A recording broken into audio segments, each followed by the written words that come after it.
The rain had a rhythm that didn't belong in a boardroom. You could hear it drumming against the floor-to-ceiling windows, each drop sharper than the next. Somewhere down the hall, the emergency generator hummed. The lights flickered just enough to remind us the storm outside wasn't just a backdrop. I remember pressing my thumb against the edge of the presentation folder, my folder, and feeling the damp air settle into the paper. We were supposed to postpone.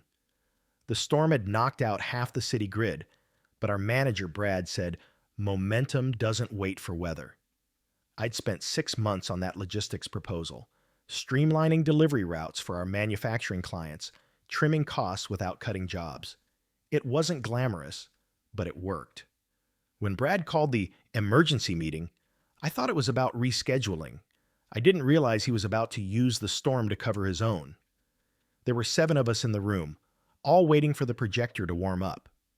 The windows showed nothing but blurred city lights behind the rain. Brad stood at the front, sleeves rolled, acting like he was the one holding the company together while the world flooded outside. He gave me that nod, the kind that said, "Trust me." Then my slides came up on the screen. Only he was the one talking. "Now, what I've developed," he said, "is a cross-dock efficiency model that integrates our driver feedback directly into shipment routing." My name wasn't on the first slide, or the second. I looked down at my laptop. The file he was using wasn't from our shared drive. It was my version, the one I'd emailed him last week for review. The same version with my handwritten notes scanned into the appendix. He'd stripped out the cover page. My initials, the date, the watermark, all gone. I didn't say anything at first. I just watched him pacing, gesturing like a TED speaker, his voice carrying over the rain. My jaw locked so tight my ears buzzed. Brad was the kind of manager who smiled too easily, the kind who made jokes about team effort right before taking credit for someone else's work. He wasn't stupid, though. He knew when to charm, when to threaten softly, and when to twist timing to his advantage. And this timing, perfect. The CFO, Margaret Liu, had dialed in remotely. She was running the meeting from her home office upstate, her face flickering on the conference screen with occasional lag from the storm. She'd been skeptical of my proposal before, calling it ambitious. Brad must have seen an opening. When the thunder cracked, it shook the windows. Everyone turned their heads for a moment. Brad didn't flinch. He kept talking, his voice steady, confident, like the storm outside was applauding him. I kept replaying how we'd gotten here. The week before, he'd called me into his office with that fake mentor tone. "Evan," he said, "you've got good instincts, but let me polish the presentation. Execs like things simple." I didn't think twice. He'd helped me navigate company politics before. He was the guy who knew how to word things just right for corporate ears. Now he was selling my numbers like they were his gospel. I scrolled through my own version on my laptop, checking every slide. Same structure, same phrasing. Even the same typo in the projected growth chart, where I'd accidentally written Q2 2026 instead of 2025. He didn't even fix it. That was the thing that stung most. He didn't care enough to make it better, just enough to take it. By the time the meeting hit the 40-minute mark, he'd already walked through the cost-benefit analysis, the scheduling prototype, and the forecast models. The others, operations, finance, HR, were nodding along like he'd cracked the code to logistics itself. When Margaret's voice came through the speaker, tinny but sharp, it cut right through the thunder. "Brad, impressive numbers. I assume you've tested this model in the East Division?" He didn't miss a beat. "Yes, we ran a small trial in March." March. I'd run that pilot. I had the route logs and the driver feedback sheet sitting in my desk drawer. He didn't even blink. That's when something in me went cold. Not angry, not yet. Just cold. Like I was watching a replay of a life I hadn't meant to live. I waited for him to trip up. He didn't. He knew every number because they were mine. He even quoted one of my lines. Logistics isn't about speed, it's about precision over time. The others nodded like it was profound. The storm outside started hammering harder. The lights flickered again, and the conference screen glitched for a few seconds, Margaret's face freezing mid-blink. Brad kept going. He loved the stage too much to stop. When she reappeared, she asked, "Send me the financial documentation and model data by end of day, please." He smiled. Of course. And that was the moment I realized. He didn't just want the credit. He wanted the ownership. I thought about speaking up right then, but I pictured the fallout. Brad had seniority, 3 years on me, a friendship with the VP of operations, and a spotless record because everyone whose ideas he'd stolen had quit before they could complain. HR loved him. Clients loved him. The interns adored him. And me? I was just another analyst. So, I sat through the rest of the meeting, pretending to take notes, my leg bouncing under the table. When the meeting adjourned, he clapped me on the shoulder like we were teammates. "Good hustle today," he said quietly. "Let's sync tomorrow." That's how he always said it, friendly on the surface, dismissive underneath. I smiled back, barely. When the others left, I stayed behind. The projector was still cooling down, its fan whirring. Outside, the rain hadn't let up. I unplugged my laptop slowly, watching the water streaks down the glass. There was a silence. You only get after people leave a room filled with lies. Then I heard a voice behind me. "You looked like you wanted to say something," someone said. It was Sarah, data team lead. She'd been sitting near the back, quiet the whole meeting. She'd seen the first draft of my proposal weeks ago. I didn't answer right away. She set her notebook down, folded her arms. "Those were your numbers." It wasn't a question. I exhaled through my nose, eyes still on the window. "Yeah," she nodded, lips tight. "He's done this before, to Tom in logistics, to Melissa before she transferred." That part I didn't know. She hesitated, then added, "You've got timestamps on your version, right?" "I do." "Then don't let this slide." She gathered her things and left, but her words stayed behind like a challenge. I drove home that night through standing water, windshield wipers clicking like a metronome.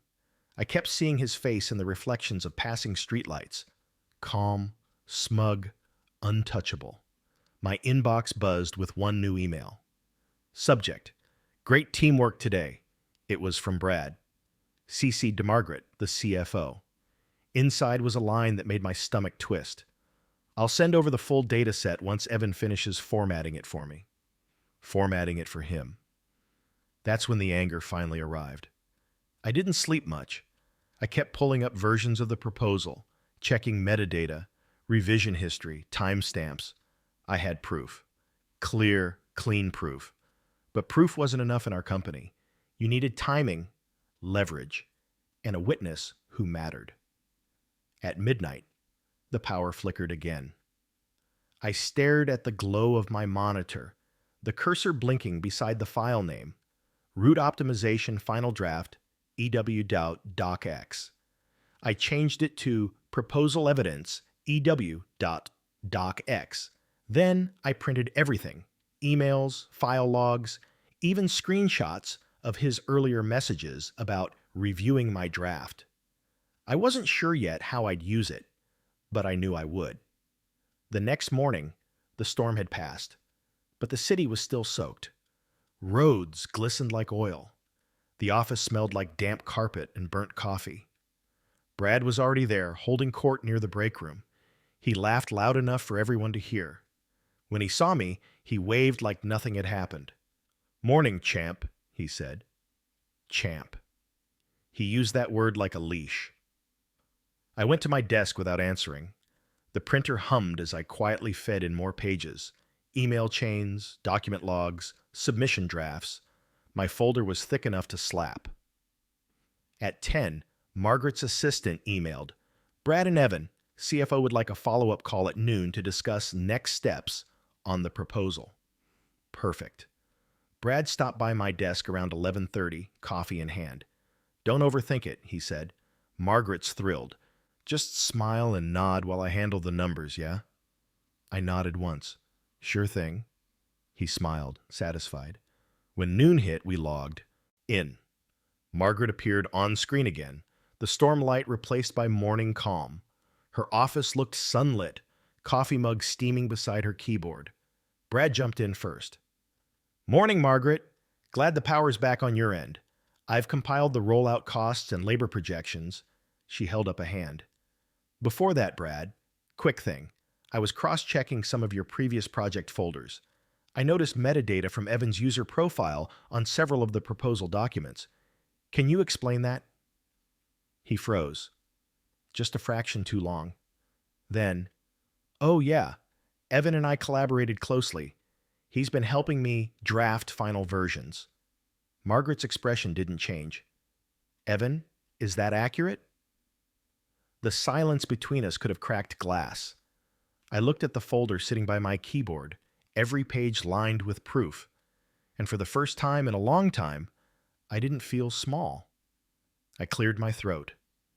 Actually, I was the one who developed the model. The versions in his folder came from mine. I have the timestamps and documentation, if you'd like me to send them over. Brad's jaw tightened. He tried to laugh it off. Evan's being modest. We've been brainstorming for months, but she'd already opened her email. "Send them," she said. I clicked attach. The file sent with a quiet swoosh. Brad's smile vanished. Margaret scrolled for a while. Then she leaned back in her chair. "Brad, I'll review these thoroughly. For now, let's pause rollout until I can verify the chain of work." Her tone was professional, not emotional, which somehow made it worse for him. "Understood," he said, voice flat. The call ended a minute later. He didn't look at me right away. When he finally did, his eyes were calm, dangerous. "You just made a mistake, he said quietly. I met his stare. "Yeah, you did." He left without another word. The rest of the office felt heavier that day. People whispered when he walked by. Sarah gave me a look from across the floor, half proud, half cautious. I didn't celebrate. Not yet. Because I knew Brad. He wouldn't go down without trying to pull someone with him. And sure enough, that night, I got a calendar invite titled Follow-Up, Clarification Meeting, HR Compliance. It was scheduled for Friday. No notes, no agenda, just his name, mine, and HR. The storm outside was gone, but I could still hear the rain in my head. The email sat open long after the monitor dimmed. Subject: Follow-Up, Clarification Meeting, HR Compliance. Time: Friday, 9 a.m. sharp. Organizer: Brad Coleman. I stared at the invite like it was a summons. There were no details, no attachments, just his name and HR's generic meeting link. I could almost hear the smirk behind it, how he'd probably called it a clarification to make it sound routine. It wasn't. I knew how these things worked. When HR got looped in without a specific agenda, it meant someone was trying to frame the narrative first. I leaned back, rubbed the bridge of my nose, and stared at the office lights reflecting off the dark window. Outside, the street still shimmered from the last storm, but inside, the real weather was about to hit. Thursday crawled. People acted normal, or tried to, but news traveled fast in our office. I caught snippets in the break room. Someone whispering, "I heard the CFO got receipts." Another voice replying, "Brad's not talking to anyone." Sarah stopped by my desk mid-afternoon, holding a coffee she didn't plan to drink. "You ready for tomorrow?" "I don't even know what tomorrow is, I said. She lowered her voice. "He's calling it a compliance clarification. Says there was data mismanagement during the proposal process." My chest tightened. "He's saying I mishandled data?" She nodded once. "He's desperate. You rattled him. He's trying to get ahead of the story." I laughed under my breath, but it wasn't humor. It was disbelief. He stole my work and now he's reporting me for it. Sarah leaned in, whispering, "That's how he keeps surviving. He flips it fast enough that people stop asking who started it." Her words landed like a warning. That night, I stayed in the office late. Everyone else had gone home except for the janitor, who nodded at me with that quiet sympathy of someone who's seen too many people working past dark for the wrong reasons. I opened my email archive and started pulling every piece of evidence into one folder. The original email I'd sent Brad with the subject, "Draft Proposal for Your Review." The attachment timestamp showing my authorship date. A Slack exchange where he said, "I'll clean up the formatting, leave the content to you." The raw route data files from our March trial, all uploaded under my name. I printed them again, neatly, double-sided just in case. Then I went a step further. I backed them up to an external drive and mailed a copy of that drive to myself, sealed, time-stamped. A lawyer friend once told me that a sealed, self-mailed package is an easy way to prove intellectual ownership if things ever get legal. I didn't know if it had come to that, but I wasn't taking chances. Friday morning, the office smelled like burnt coffee and cheap cologne. I wore my only dark suit, the one I'd used for my sister's wedding, and sat at my desk before 8. Brad walked in late. He didn't look nervous. He looked practiced. That calm smile he wore wasn't for me. It was for the show he'd been rehearsing all night. "Morning, Evan," he said, setting his briefcase down. "You get my invite?" "Yeah." "Good," he said, taking a long sip of coffee. "Let's clear the air. No need for tension on the team." I wanted to say something sharp, but instead I nodded, let him think I was walking into his trap unprepared. HR's office sat at the end of the hallway, neutral beige walls, a fake plant that had collected more dust than leaves, and a round table meant to make everyone feel like equals. The HR rep, Dana, was already seated. She smiled politely, but not warmly, which told me she'd been briefed. Brad took the seat beside her like a man giving a deposition. I sat opposite them, hands folded. Dana opened a folder. "Thanks for joining, gentlemen. I understand there have been some concerns about proposal authorship and data security." Brad nodded, his voice low and steady. "Yes, just wanted to make sure we're aligned on protocols. During last week's meeting, some internal documentation appeared in multiple user profiles, and I wanted to confirm who finalized which portions. It was perfect. Neutral words, vague concern, no accusations, just alignment. He was framing it like a misunderstanding. I stayed quiet. I knew better than to fill silence before it demanded it.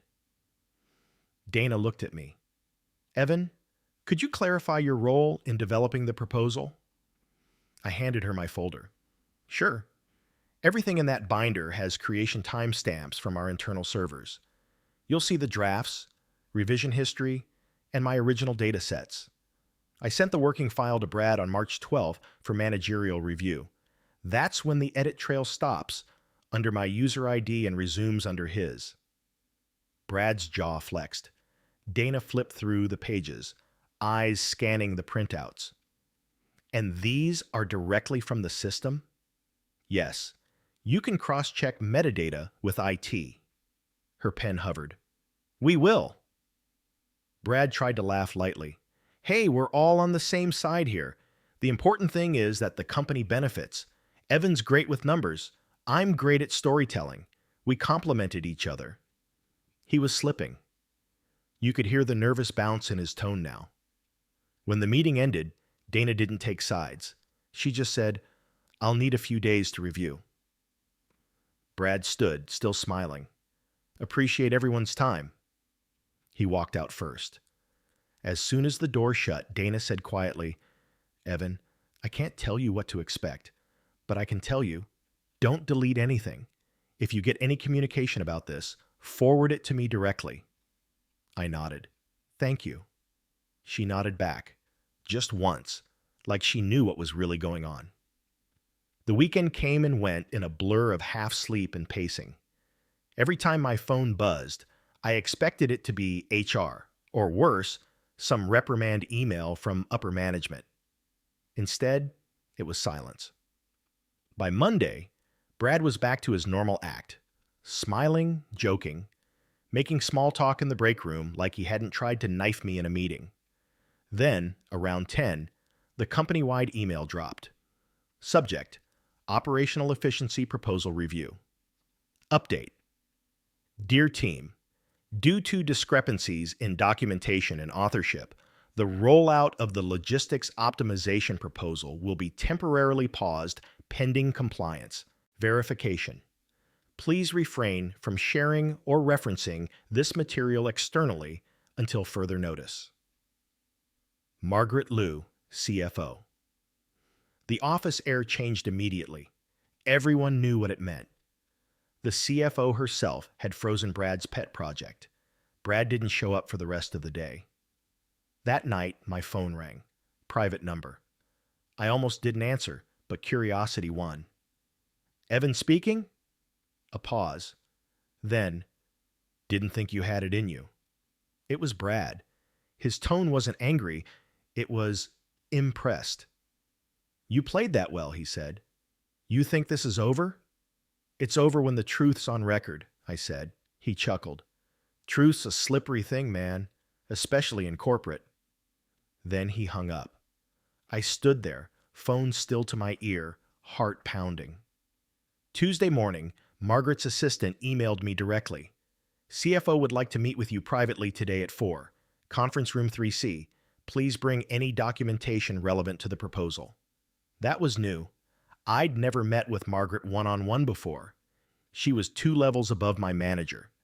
Someone you only saw at quarterly all-hands meetings. When 4 o'clock came, I walked into the room with my folder, and she was already there. Mid-50s, sharp gray blazer, the kind of posture that made you stand straighter without meaning to. She didn't waste time. Evan, I've been reviewing everything you sent. I also had IT verify the file history. Her tone was measured, neutral, but her eyes weren't. They were sharp. I nodded. Yes, ma'am. She placed a printout on the table.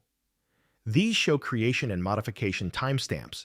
Your name appears as the original author. The only edits under Brad Coleman's ID occurred after your submission. My pulse jumped. She leaned back slightly. I've also reviewed Brad's previous project folders. There's a pattern. He's been absorbing junior analysts' work for at least 2 years. I didn't breathe for a second. Is that enough to act on?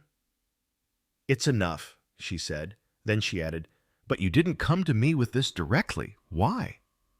I hesitated. I didn't think I'd be believed. Her expression softened just slightly. That's fair. It's why I like data. It doesn't lie. She gathered the papers, stacked them neatly. You'll keep your role, Evan. We'll handle the rest. I walked out of that meeting lighter than I'd felt in months, but not relaxed, because we'll handle the rest could mean anything in corporate speak. It could mean a quiet dismissal for Brad, or it could mean a drawn-out internal investigation that ends with everyone pretending it was all a misunderstanding. Still, for the first time, I had something tangible. Acknowledgement. When I got home that night, I poured a glass of water, sat at the kitchen counter, and stared at my reflection in the window. I looked tired, older.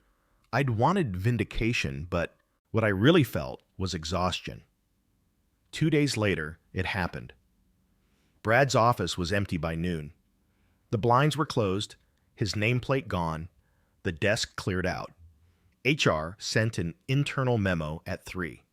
Subject: Staffing update. Effective immediately.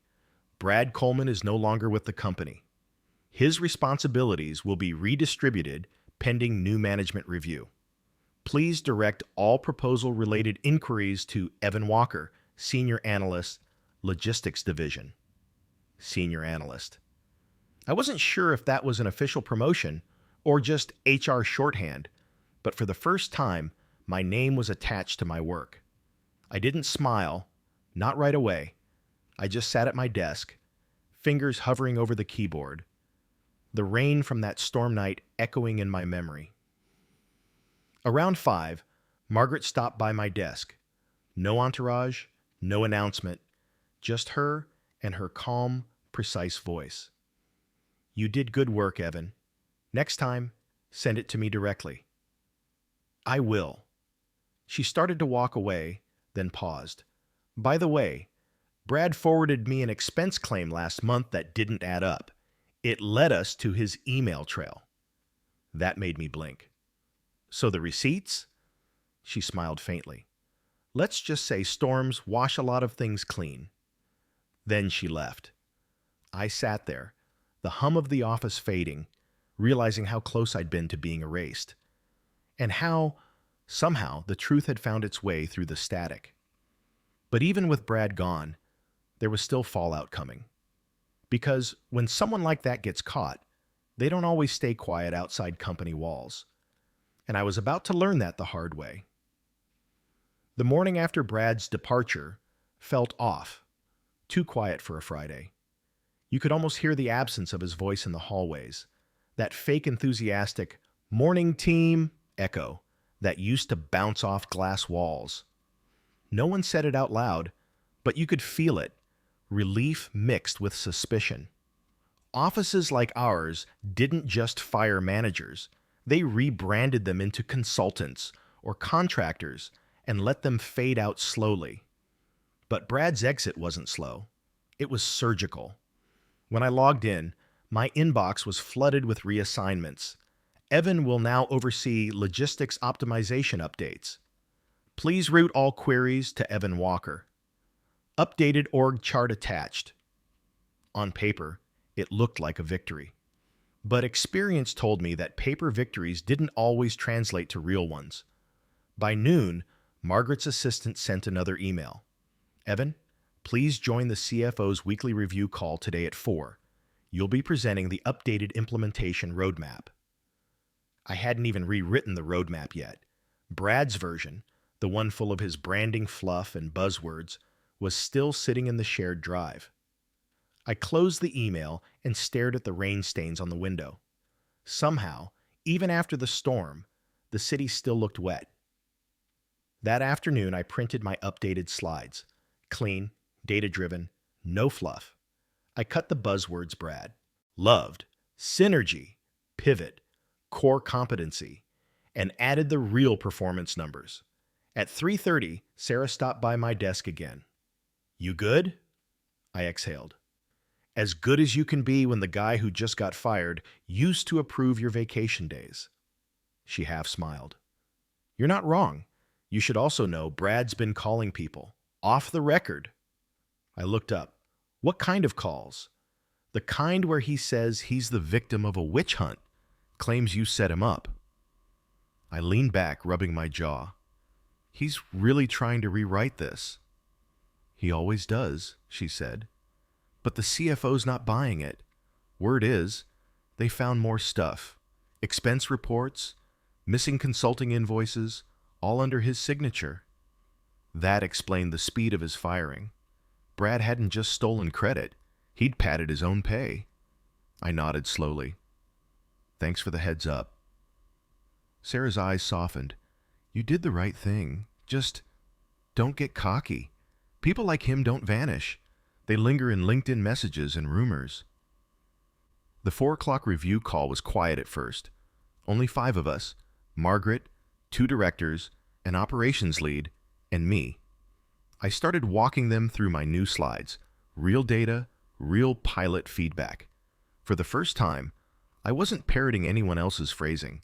My voice shook a little at first, but steadied once I realized nobody was waiting for Brad's commentary. When I finished, Margaret nodded. "This version feels grounded. Keep building from this baseline." One of the directors, a guy named Russ, leaned forward. "You know, I've been in this company 15 years. Rare to see a junior analyst keep composure through this kind of mess." I wasn't sure if it was praise or a test, so I just said, "I'm just trying to fix what got broken." Margaret smiled faintly. "That's exactly what we need right now." And that was that. Call ended. But just as I was closing my laptop, an email popped up. Subject: Let's talk. B. Coleman. The message was short. You got what you wanted. Hope it's worth it. Call me before you regret it. No signature, no footer, just that. I stared at it for a full minute. He was supposed to be locked out of the company systems, but maybe he'd used his personal email. It came from a Gmail address. I didn't reply. I archived it.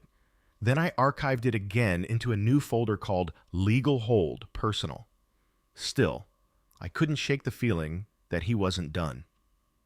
That weekend, I drove out to my sister's place in Madison, trying to clear my head. We grilled on the porch, her kids running around with sparklers left over from summer. She asked how work was going, and I told her the short version, minus the politics. You sound tired, she said. I am, I admitted. It's weird. You spend months trying to get people to notice your work, and when they finally do, all you feel is hollow. She poured me a beer, set it down next to me. That's what happens when you win something that shouldn't have been a fight in the first place. We sat in silence after that. Fireflies blinked over the wet grass. I wished work could stay that far away. Monday morning, it didn't. When I came in, it was waiting by my desk. Evan Walker? The tech asked. Yeah? Need to take a quick look at your laptop. Standard post-incident review. Should only take 20 minutes. Incident? He hesitated. Something about unauthorized access attempts. Probably nothing. He took my laptop and walked off. By the time I got it back that afternoon, the anxiety had already started. Unauthorized access meant someone was poking around where they shouldn't. Sure enough, when I opened my email, there it was. Security alert. Sign-in attempt from unknown IP, Chicago, IL. I didn't live anywhere near Chicago. The timestamp matched the hour Brad's message had landed. I forwarded the alert to IT, then to Dana from HR, then sat there wondering if I was overreacting. 5 minutes later, Dana replied, "We're aware. Do not engage. Please forward any external communication attempts from former employees to compliance. They are handling it." It was the corporate version of stay quiet and trust the system. But I'd trusted the system once before. That's how I'd lost my credit in the first place. So I started my own log, dates, screenshots, emails. A week later, another message came from Brad's Gmail. This one was longer. You think you're clean? Wait until they dig through your March data. You broke protocol too. You used driver GPS reports that weren't anonymized. Compliance will eat you alive. I should know. I wrote the policy. He wasn't bluffing entirely. That old pilot project had included driver identifiers before the IT filters were updated. It had been a temporary oversight, fixed months ago. But on paper, it looked like a breach. I knew what he was doing, trying to stain the record just enough to drag me down with him. That night I couldn't sleep. The hum of my fridge sounded like a warning clock. Around 2 a.m., I reopened my March folder, rechecked every spreadsheet, every upload confirmation. He was wrong about one thing. The final version had been anonymized. I had proof in the form of the updated IT compliance ticket. But the fact he still had access to those old drafts, that meant he'd backed them up before getting fired, and now he was trying to weaponize them. By Wednesday, compliance called me in. 2 people this time, Dana from HR and a man I hadn't met before. Gray suit, badge clipped to his pocket, serious eyes. "Evan," he said, extending a hand, "I'm Mark, internal compliance." We sat. Mark folded his hands. "We've received an anonymous tip alleging that you violated data handling protocol during the March pilot. We know Brad sent you messages. Don't respond to him again." "So he's the anonymous tip?" Mark didn't answer that directly. "We're verifying system logs. In the meantime, can you walk us through the pilot phase again?"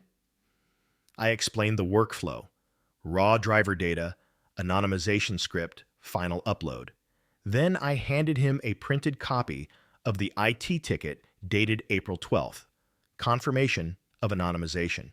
He read it, nodded once. Good. Keep all of this backed up.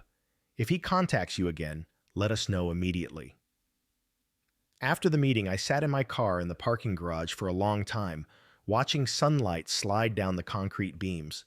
I should have felt relieved, but I didn't. Brad wasn't in the building anymore, but somehow he was still pulling strings, just from farther away. He'd lost his job, but not his bitterness. And when someone like that decides to rewrite the story, they don't need an office to do it. They just need an audience. I didn't know it yet, but that audience was already gathering. That weekend, a LinkedIn post went viral in our industry circle. When loyalty costs you your career. The author, Brad C. The content, a vague story about a junior employee who weaponized data errors to take down a mentor. No names, but everyone who'd been in that boardroom storm meeting knew exactly who it was about. By Monday morning, people weren't congratulating me anymore. They were quiet again. Some of them believed him. Some of them didn't want to choose sides. That was the worst part. Not the lies, but the silence that followed. I wanted to fight back, to post my own version, to defend myself. But Margaret's warning echoed in my head. Send it to me directly next time. So I didn't post. I documented. I saved screenshots of his post, the comments, the reposts. I printed everything and locked it in my drawer. By Friday, the post had over 3,000 impressions, and one unexpected comment at the bottom. Funny how stories change when receipts exist. ML, CFO at company name. Within hours, the post disappeared, and Brad's account went quiet. But silence, I'd learned, doesn't always mean peace. It just means the next move hasn't landed yet. The next Monday felt suspended. That kind of stillness before a new front rolls in. No thunder yet, just the pressure building. Brad's post was gone, but its ghost lingered. I could feel it every time I caught someone glance up when I walked by, then look down fast. The whispers were quieter now, like everyone was recalibrating what they believed. Corporate amnesia sets in fast. People don't talk about fired managers for long. They talk about who's next. Still, something about the air told me it wasn't done. Not yet. Margaret called me into her office that afternoon. When she shut the door, I noticed her coffee mug was empty. Never a good sign. "You've handled yourself well," she said, leaning forward. "I won't sugarcoat it. The last few weeks have been rough for the division, and Brad's little PR stunt didn't help." "Yeah," I said carefully. "I saw it. We've got our legal team handling potential defamation. You did the right thing staying quiet. But there's another angle we need to discuss." She slid a folder across the table. Inside were screenshots, emails, Slack threads, budget spreadsheets, all watermarked with Coleman Logistics Consulting. I frowned. He started a consulting firm? 3 days after termination, he's been cold emailing some of our smaller clients, pitching his logistics optimization strategy. My proposal. She tapped the folder. Your proposal. For a long second, I just stared at it. He wasn't even hiding it. Just stripped the company name, kept my framework, and slapped his initials on the model. "I thought his NDA covered proprietary material," I said. "It does. He's banking on us not enforcing it," she said. "But he made one mistake."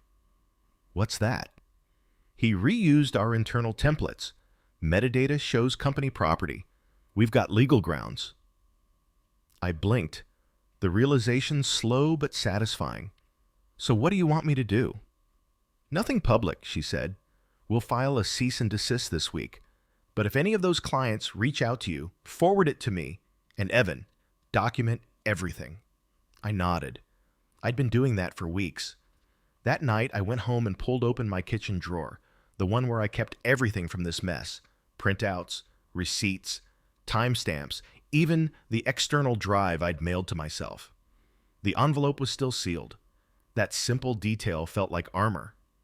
I made a fresh copy of all new evidence, the screenshots Margaret gave me, and backed those up too. When I finally sat down, I realized I was breathing like someone waiting for an aftershock. The storm meeting had been weeks ago, but I was still bracing for lightning.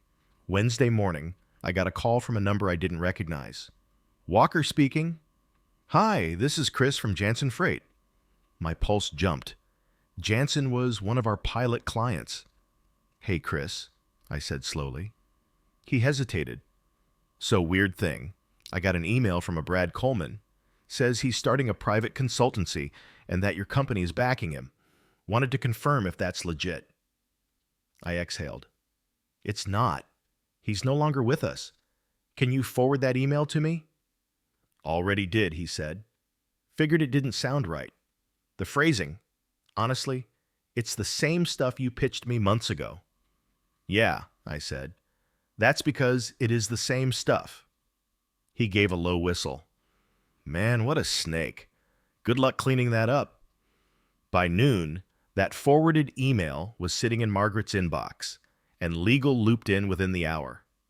The cease and desist went out before end of day. I saw the notification go. Through. Brad's Gmail listed as the recipient. I didn't expect him to stay quiet, and he didn't. By Friday, he'd sent one last message. You think you won? Watch what happens when people realize what it costs to keep the truth quiet. That line stuck under my skin. I didn't even know what he meant until the audit began. 2 weeks later, compliance launched a full systems audit, standard practice after any data controversy. It was supposed to be routine, but when you hear audit, your stomach drops no matter what. They went through everything: cloud logs, emails, archived reports. On Thursday, Mark from compliance came by my desk, closed the door to the small meeting room beside it, and sat down. You're clear, he said. Your data's clean. But we found something else. I straightened. Something else? He sighed, flipping his notepad. Brad left breadcrumbs. Before he was terminated, he exported multiple proprietary client files to a personal drive. We've traced them through IP logs. One of them included your model. So he did steal company data. Yeah, and because he sent it under company email first, the legal exposure technically still touches us. That's why the audit expanded. So what happens now? He looked tired. Legal escalation. We'll likely pursue it formally. I nodded, jaw tightening. Good. But inside, I felt that same old dread creeping back. I wasn't just the victim anymore. I was now tied to the fallout. Friday, HR sent out another all-staff memo. Subject: confidential notice. Ongoing legal review. Please refrain from external commentary or disclosure regarding the recent logistics proposal project. All inquiries must be directed through legal affairs. Translation: lock it down or lose your job. By now, even people who'd congratulated me were keeping their distance. The project had turned radioactive. I couldn't blame them. But I could feel the isolation setting in again, the same way it had during that first storm meeting when everyone nodded at Brad while my work disappeared slide by slide. The weather was clearer now, but somehow the air still felt heavy. Saturday afternoon, I stopped by a coffee shop downtown. Needed space to think, to write a statement draft just in case the company made this public. While scrolling through LinkedIn, a notification popped up. Brad Coleman viewed your profile. I froze. He'd been blocked through company channels, but he was still lurking on mine. Then another ping. Someone had messaged me. It wasn't him this time. It was a reporter. Hi, Evan. I'm reaching out from Business Logistics Weekly. We're running a piece on corporate proposal disputes and saw your name attached to a recent internal project. Would you be open to commenting, off the record? I stared at the message for a full minute before closing the tab. I didn't answer. I couldn't. Because even Telling the truth now could breach the legal hold. I was trapped between silence and reputation. That night, I called Sarah. "Hey," I said, voice low. "If someone from media reaches out, don't respond. Please." "Already got a DM from some journalist," she said. "Didn't reply, but Evan, this is getting messy." "I know. Do you think he's feeding them?" I paused. "Yeah, I think he is." "Then you can't play defense forever. He's writing the story while you're waiting for permission to speak." I ran a hand over my face. "What do you suggest?" She hesitated. "If I were you, I'd build my own record. Not for the press, for when people forget." She hung up before I could respond. That hit harder than I expected. When people forget. Because they do. Every company issue eventually fades into rumor, into new hires who only hear fragments. So that night, I started writing. Not a statement, a record. Every detail, every timestamp, every conversation. Not for the CFO, not for legal, not even for revenge. For memory. Because truth only survives if someone writes it down. On Monday morning, my inbox pinged again. Subject line blank, sender unknown. I almost deleted it, then noticed the attachment name.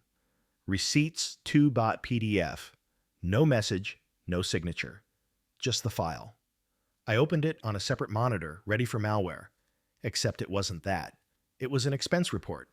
Brad's, with one line item highlighted in red. Private contractor fee. Coleman Logistics. $18,000. Pending approval. ML. Margaret Lou's initials. Except it was fake. I checked the signature. It was forged. Someone was trying to drag her into it now. For a moment, I just sat there, watching the rain start again outside the window, faint but steady. Brad wasn't just trying to rewrite history anymore. He was trying to burn it down. And somehow, I'd become the only witness left, holding the truth. The storm returned that week. Not the kind you hear on the news, but the quiet kind that brews inside office walls. By Tuesday morning, the fluorescent lights buzzed a little too loud, conversations cut off a little too fast, and everyone pretended not to notice the email about document authenticity review that legal had just sent. I didn't need anyone to explain it. I knew the receipts 2.pdf was circulating. When I got in that day, Margaret's door was closed. HR's blinds were down. And Mark, from compliance, was standing by the printer like a guard, arms folded, waiting for something to finish spooling out of the machine. When our eyes met, he gave me a small nod. Not friendly, not hostile, just acknowledgement. Something was happening. At 10 sharp, my phone rang. "Evan," Margaret said, her voice tighter than usual, "can you step into conference 2B? Bring your laptop." I didn't ask questions. When I walked in, the room felt colder than usual. Margaret was there, along with Mark and a woman I hadn't seen before.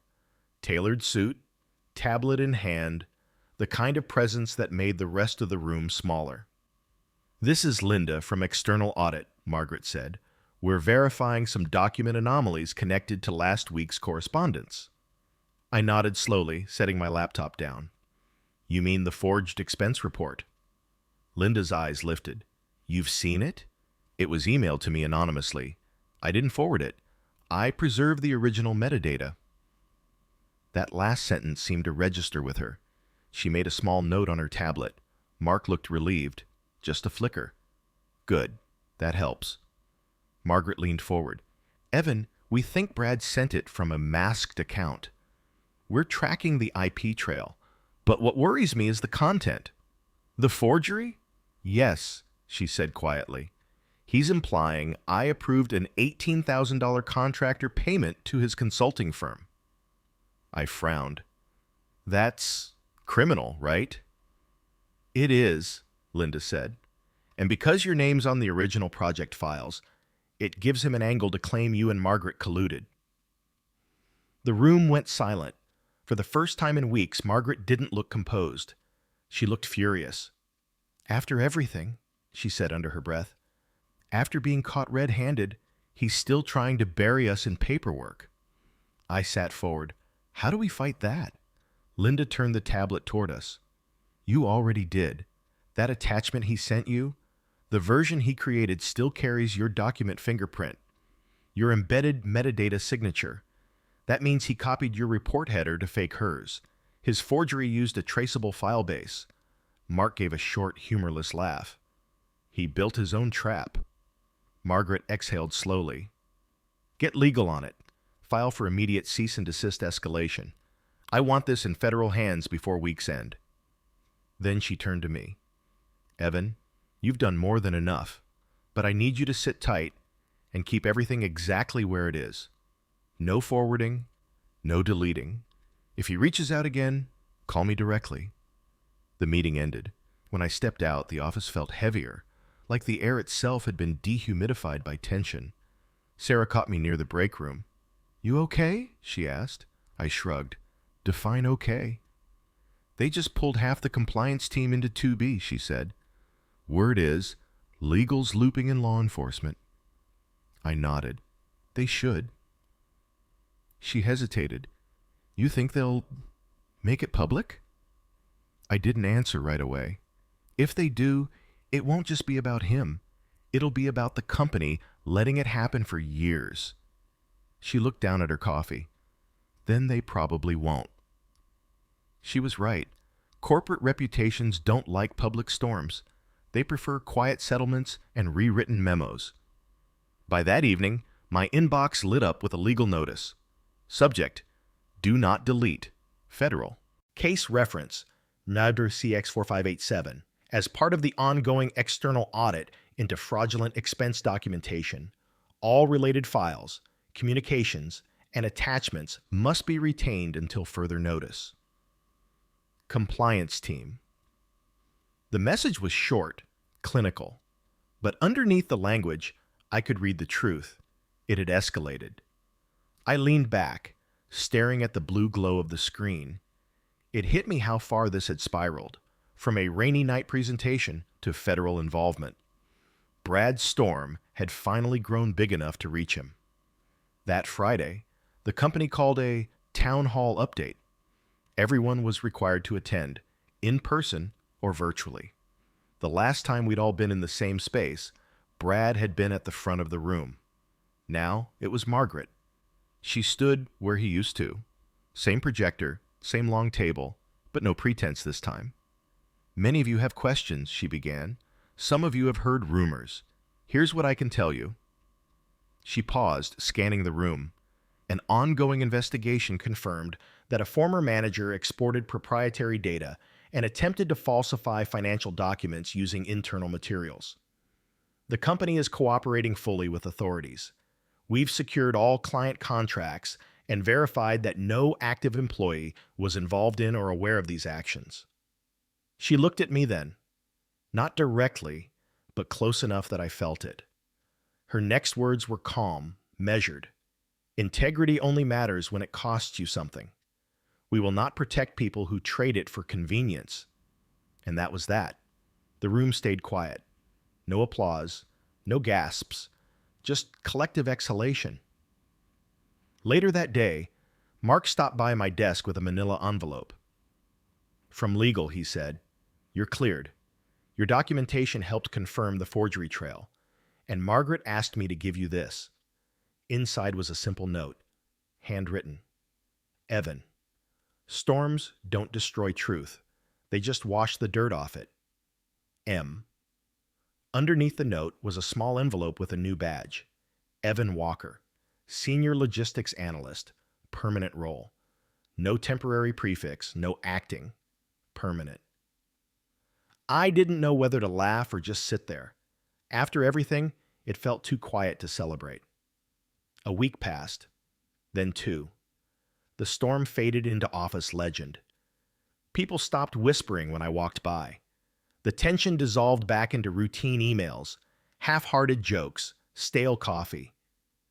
Sometimes I'd catch my reflection in the window near my desk and think about how much had changed.